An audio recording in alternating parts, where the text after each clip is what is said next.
Julie E.F. Poulsen, 54, Washington, Iowa, is the wife of Dennis A.P. Fox. He told you how old I am. You put it down in your I know, I didn't know you were bios. going to read it word for word. She's the mother of Isaac Fox Poulsen, 19, of Coe College, and James Fox Poulsen, 16, attending Iowa Mennonite High School in Kelowna. She grew up in Methodist parsonage all around Iowa, graduating from Dubuque Senior High in 1973 and Simpson College in 1977. She heard God's call to ministry during 6th grade confirmation class and attended seminary in Washington, D.C., graduating in 1981.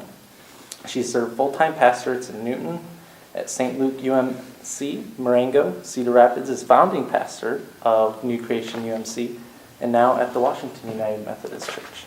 So I will turn it over to her and let her talk a little bit about why she's here tonight. I am in favor of marriage equality because I believe in love and commitment. I believe that loving commitments are a reflection of God's love, and I believe differently than many in my own denomination and in the Christian community. As you know, within Christianity, there are vast denominations and vast opinions on the Bible and on the homosexual lifestyle and marriage equality. But I'm here tonight to say that I don't believe homosexuality is a sin. I don't believe it's a choice, a disease, or a disorder. I believe we are born either heterosexual or homosexual, bisexual or transgender, and that that's a gift from God. I don't believe that we all use our sexuality healthily or in God's grace. So I think there's plenty of, finger pointing we could do, and there are a lot more heterosexuals misusing their sexuality than homosexuals, so we should not be casting stones, period. But that's human nature, I guess. The best expression of sexuality is in a long-term committed relationship, a totally committed relationship, and we call that marriage. So I don't personally understand any reason to call it something different if a homosexual couple is married or if a heterosexual couple is married. A funny thing about our nation is that pastors are given the right to be the arm of the state. We sign the legal document of marriage. And that is different than a lot of cultures. A lot of other cultures, the state does that, and then if the people want a spiritual blessing, they come to the church for a blessing of a civil union. I've actually done 2 civil unions for heterosexual couples in the last year, and I understand that some pastors are beginning to protest doing any marriages as a statement of the fact that their denomination won't let them perform a lesbian or a gay marriage, so they just aren't doing any marriages except for the blessing of a civil union. So that might be one way to handle it.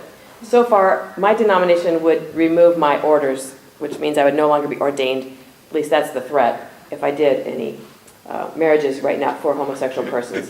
So at this point, I'm not going to do that, but who knows what the future will bring. I have been asked, however, to do services for actually 2 different lesbian couples.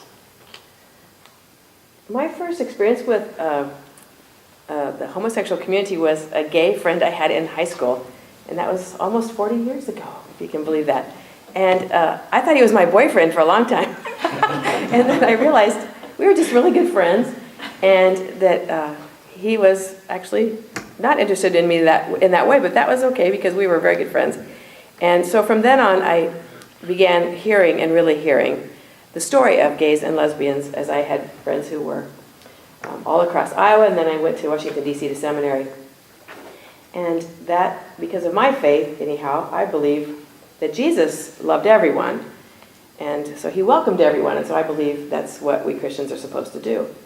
And that led me in high school, backing up to high school, to present a resolution to the Iowa Annual Conference of the United Methodist Church, which is 1,800 people that meet annually, saying basically in more formal resolution type language that the church should be more loving and friendly and welcoming to homosexual people. Well, it was soundly beaten, and I was totally baffled. I couldn't really understand why that was so soundly beaten, because I wasn't even saying that they should be ordained. I was too young to even ask for that. I have had gays and lesbians in every church I've served, and many of them have not been out, but some of them have lived together for years and years and years, and some of them tried the heterosexual lifestyle and had children and Hi, come on in.